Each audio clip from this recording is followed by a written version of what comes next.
Welcome, beautiful Paris Saint-Germain family. Luis Campos, Paris Saint-Germain sporting director, just had an interview with RMC Sport, and we're set to go through every single answer he's had to the questions, talking about Gianluigi Donnarumma, Neymar Jr.'s departure from Paris Saint-Germain, and Kvaratskhelia potentially already being available back. Yes, you heard that right. Let's get into it.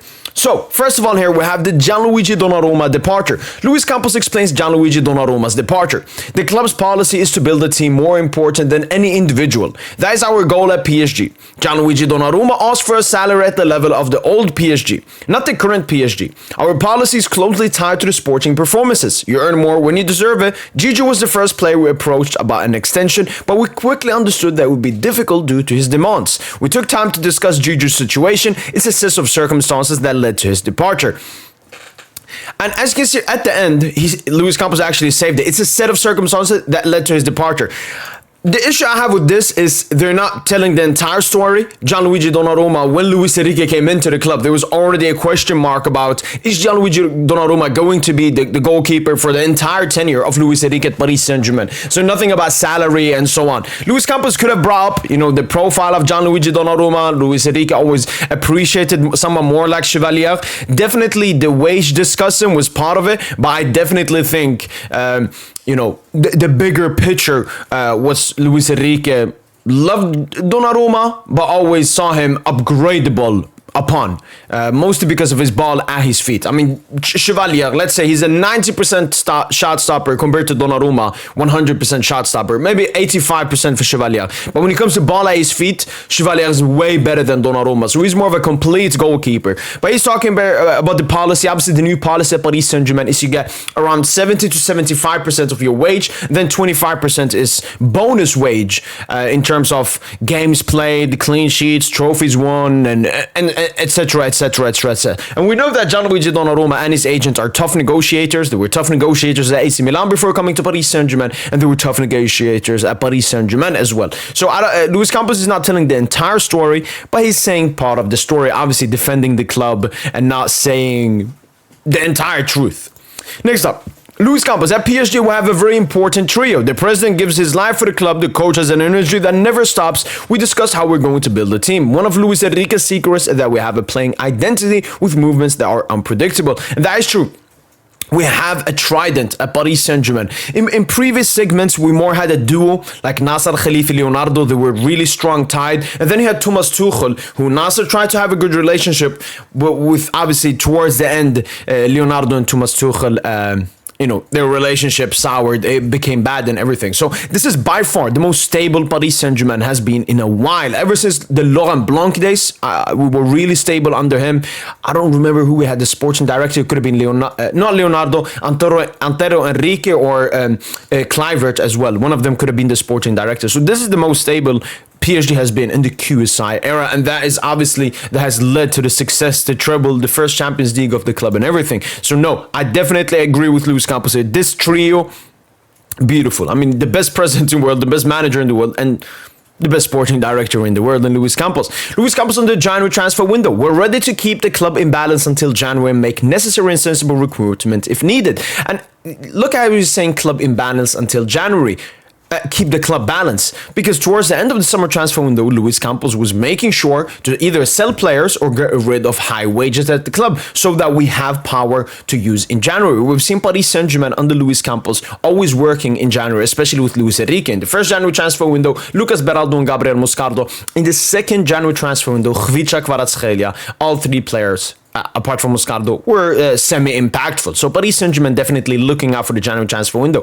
We're always aim to recruit more French players at Paris Saint-Germain. This is nothing new. If there's a good player who has the profile that fits our team, we will try to sign him. It's easier for us to recruit the best talents. The club has a big stature and prestige that makes all the players want to join Paris Saint-Germain. That's 100% true. French Ligue 1 definitely has the best talents in Europe, top 5 leagues. And previously, Paris Saint-Germain looked down upon it. We were always looking for the bling-bling signings, the big names and so on. Once now, we're just abusing Ligue 1, similarly to how Bayern München used to abuse the Bundesliga. Desiree Doué, Bradley Barcola, Lucas Chevalier. We're looking at Jacquet. We're looking at Boudaoui. Bouadi, we're looking at Magnus Achlios. We're always looking at the hottest talent in Liga, and it's basically a pathway. If you're great talent in Liga, the first destination you're thinking about is Paris Saint-Germain. Champions League winners, always competing in the Champions League, good wage, beautiful city to live in, great team. Yeah, every player wants to join Paris Saint-Germain.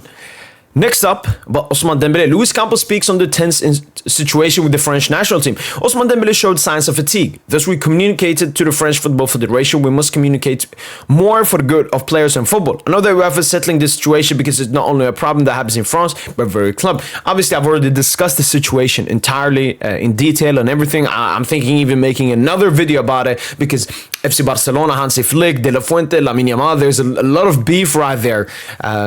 Similar to situation to what Paris Saint-Germain situation with Ousmane Dembele. So Luis Campos just saying how it is, and shout out to UEFA for helping us out in this situation. Luis Campos regarding the recent injuries. We have no regrets about the transfer window. Luis Enrique did not want a big squad. So I listened to him. Listening to the coach has always been a priority and the key to success in my project. And this is true because Luis Campos, this transfer window, the previous transfer window, the transfer window before that, he always has a list of so many players. But majority of the players, Luis Enrique reject or says not at the moment or something. We're very happy with our squad. We're prepared and we try to want to avoid injuries. But injuries can also provide opportunities for those who need to prove their worth 100%. The key for Paris Saint-Germain, obviously we only signed Zabarni and Chevalier. Chevalier, I see him less as a signing because he was a replacement for the departure of Gianluigi Donnarumma. But one signing is Zabarni. But the thing that Paris Saint-Germain were cooking on for this season or looking at was the squad players to raise their level. Warren Zaïre-Emery already having a good start. Seny Mayulu obviously just came back from his season, but from the reports, Luis Enrique wants to give him more responsibility this season. And maybe Ibrahim Mbaye, Kangili, Gonçalo Ramos, they're expecting them to up the level. And here we have the big news about Kvaratskhelia. Luis Campos announced that Kvaratskhelia has resumed training with the squad earlier today. Kvaratskhelia has already resumed training with the squad. We'll see tomorrow if he can be available for the game against Atalanta. And once again, I mean, I want to give myself some props. Yesterday, when I did my doctor evaluation of the injuries at Paris Saint-Germain, I said Kvaratskhelia is the least we should be scared about. He could potentially be available for the squad. And Luis Campos just repeats it right here. This is absolutely beautiful news. I don't think Kvaratskhelia would start. He could start with... If he doesn't start, maybe it's going to be Ibrahim Mbaye. We're not entirely sure. The thing is, though, Luis Enrique usually does not risk players. We saw, for example, Dembele versus City, Dembele versus Arsenal in the second leg. He doesn't really want to risk it, but we will have, for sure, Kvaratskhelia in the squad now that he's trained with the squad already. Luis Campos' thoughts on who should win the Ballon d'Or. Does Ousmane Dembele have to win the Ballon d'Or? Let me counter your question. If the best player in the league and the Champions League was named Lionel Messi or Cristiano Ronaldo, would there be any debate? If he doesn't win the Ballon d'Or, then the votes would clearly not be competent to vote for this prestigious trophy. And that has always been my biggest issue with the Ballon d'Or and these individual accolades that are voted on by journalists and so on. It's all about the PR. I think it's like 120 journalists voting for the Ballon d'Or. How many of them have watched all the games? They haven't. They read the headlines, they see what other people say, and that obviously influences how they see the game, and that's extremely unfortunate. Fortunately, Dembele will win the Ballon d'Or, and we won't have to go into what happens if he doesn't win it, because it would be absolutely disgusting for the sport. Luis Campos speaks about signing Luis Enrique. The decision I made was choosing Luis Enrique as the coach of PSG. I remember a meeting I had with him at his home in Barcelona and quickly understood in a few minutes that it would be him. He also quickly realized that we wouldn't have this chemistry. I spoke to the president after the meeting, and 1 or 2 days later, it was done. This is actually very surprising to me because I remember Luis Campos, the name that he wanted when Galtier was about to be sacked, was Jose Mourinho was the one he was pushing for. We obviously saw reports about Nagelsmann and Thierry Henry coming in, but I don't think it was more Nasser Khalifi pushing for that than Luis Campos. But I did not know about this meeting, and it was Campos who made the big decision for Luis Enrique joining Paris Saint-Germain. Great to hear, great to hear.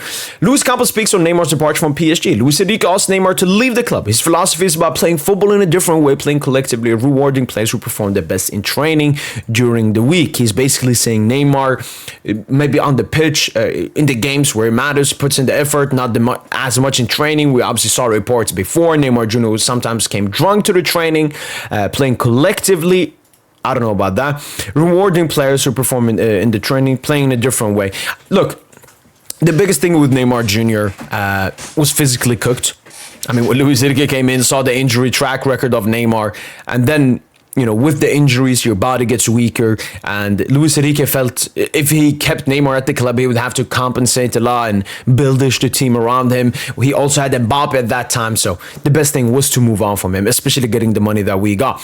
And last in our list, Luis Campos speaks on his extension at Paris Saint-Germain. Luis Enrique told me that I had to resign because we were going to be European champions. If I was never a matter of hesitation, but a matter of work. I'm taking advantage of my age. I make decisions without the pressure of money of the project. I make decisions for pleasure. I have to assess everything. I took the time to reflect with my family. And then we discussed the next step with the president. I promised my family PSG would be my last club. Wow, that's really beautiful. I didn't know that Campos is at an age where he feels he has to retire soon, but good retirement. I think the main thing when he came to Luis Campos, he wanted more power at the club. He obviously got an even bigger extension than Luis Enrique, staying with the club until 2030. So I think that was the biggest thing for Luis Campos, why it took so long for him to extend. He just wanted to get as good of a contract at Paris Saint-Germain as possible. And that finishes it off for the Luis Campos interview. Really great to hear that Kvaratskhelia is back. And if you guys want some more updates on the injuries, we got some good stuff on Lucas Beraldo. Underwent medical tests yesterday afternoon. The Brazilian has sustained an ankle injury but avoided any ligament damage. Thus, this absence for the long term. However, he's said to be unavailable for the game versus Atalanta. So Beraldo, not that big of an injury. Luckily, no reports have come out about Kvaratskhelia, which could be bad. We'll have to wait for that. But yeah, that's been it from Boy PSG. Hopefully, guys have enjoyed this video. And as usual, allez, Paris.